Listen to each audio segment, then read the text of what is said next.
안녕하십니까 자루 여러분, 꽃가루망치입니다. 자, 이번에 여러분과 나눌 이야기는 미국 폭스뉴스 기사 며칠 전에 보도된 내용 한번 공유하도록 하겠습니다. 대한민국 애국 국민들이 똘똘 뭉쳐서 이번 선거에 반드시 이겨야 되는 이유이기도 하고요. 여러분, 무당파 아니면 중도들, 그리고 정치에 크게 관심이 없는 사람들, 이런 분들 주변에 계시면 반드시 투표에 참여할 수 있도록 여러분 도우셔야 됩니다. 자, 그 이유 한번 공유해 보겠습니다. 미국의 우파 언론인 폭스뉴스, 가장 많은 시청자들을 보유하고 있다고 하는 폭스뉴스에서 고돈창 변호사가 인터뷰한 내용을 기사화해 놓은 내용입니다. 우선 제목부터 여러분 보시면, 반미 좌파 한국을 베네수엘라로 만들 수도라고 하는 내용이고요. 소제목으로는 한국 선거는 중국과 북한과의 관계를 더욱 지지하는 정당의 등장을 예고할 수 있다라는 타이틀로 기사가 만들어져 있습니다.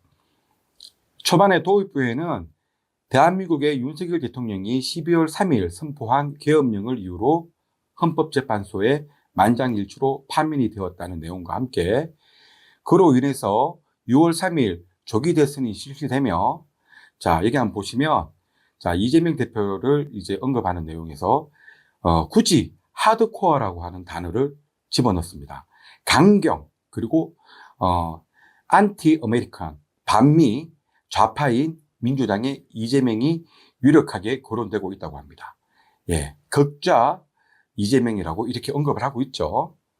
그러면서 말하기를, 이재명이 원하는 대로 된다면 첫 번째, 거의 확실하게 한미 동맹을 종식시킬 것이고, 두 번째, 중국과 북한의 더 많은 침투에 한국을 개방하더라도 막을 수 있는 것은 아무것도 없다라고 이렇게 언급하고 있습니다.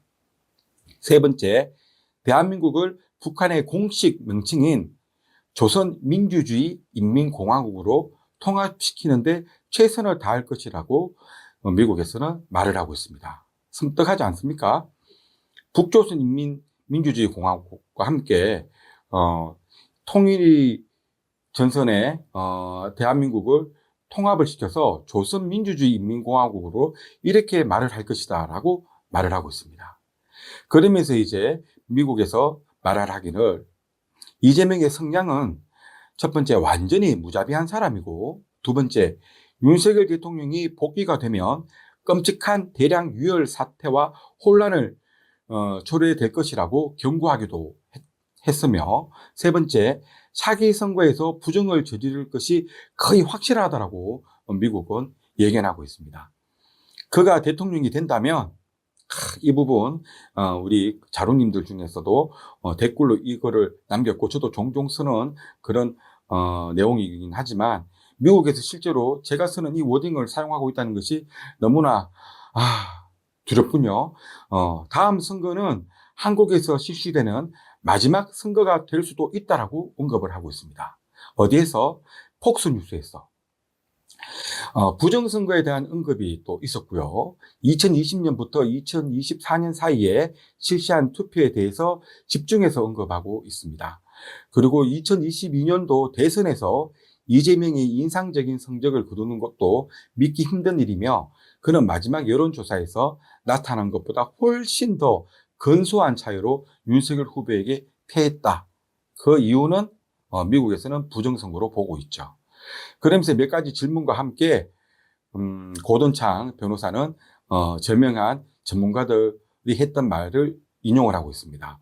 첫 번째 질문은, 현재 투표 조작 가능성은 어느 정도일까요? 라고 하는 질문에 한국 분석가 그랜트 유삼의 언급을 이야기하고 있습니다.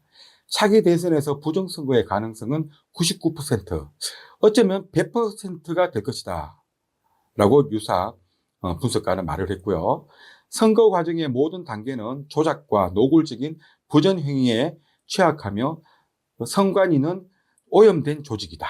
그리고 실제 부정행위로 드러나는 증거는 커녕 취약점을 해결하려고 하는 의지조차도 선관위는 보여주지 않고 있다라고 이렇게 언급하고 있습니다. 그들이 마지막 퍼즐 조각인 대통령직을 이용해 당신을 속여, 이 당신은 한국인들이죠. 한국인들을 속여 권력을 차지할까요? 라고 하는 그런 내용의 책을 저서하셨는데, 물론 당연히 시도할 거라고 이렇게 유사 분석가는 이야기를 하고 있네요. 그리고 동아시아 연구센터 타라오 연구원의 언급도 인용을 합니다.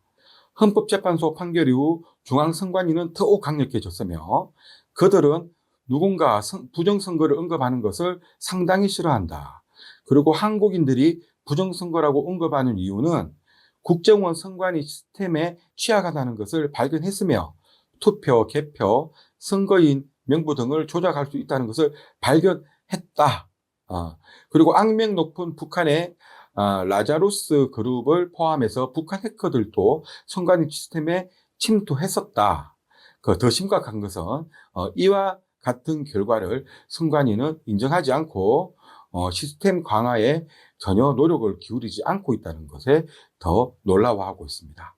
그리고 다음 선거는 민주당이 대한민국을 장기적인 목표였던 일당 독재 국가로 만들 수 있는 최고의 기회라고 생각하고 있다면서 타라오 연구원은 언급하고 있네요. 그리고 두 번째 질문입니다. 자, 이건 한국을 떠나서 이제 미국인들에 대한 이야기인데요. 미국인들이 한국의 정세에 신경을 써야 하는 이유에 대해서 미국 입장에서 말을 하고 있습니다. 자, 한번 참고로 보겠습니다.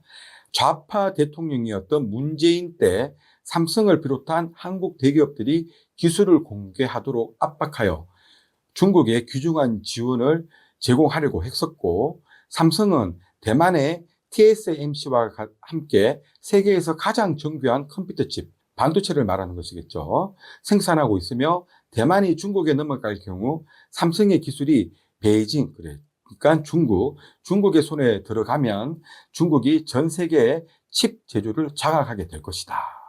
그리고 지정학적으로도 훨씬 더 중요한데 그것은 중국과 북한도 알고 있다.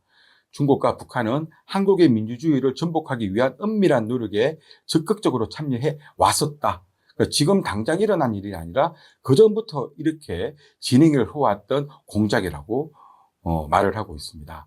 그리고 아시아 태평양 전략센터 데이비드 맥스웰은 중국 통일 전선 공작부는 베이징의 더 광범위한 무제한 전쟁 전략의 일환으로 한국에서 광범위한 비밀 작전을 수행해 왔다라고 보고하고 있고요.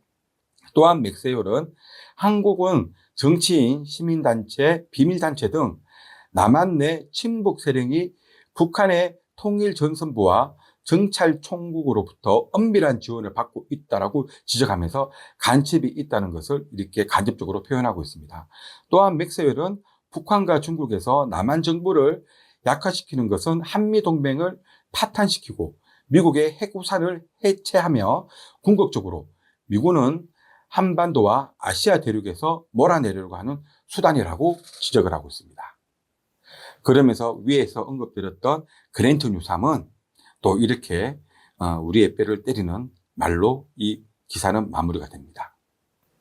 지금은 상상조차 할 수 없어 보이지만 실제로는 충분히 가능한 일에 대해 우려하고 있다라고 하면서 한국은 차세대 베네수엘라가 될 수도 있다라고 말을 했네요.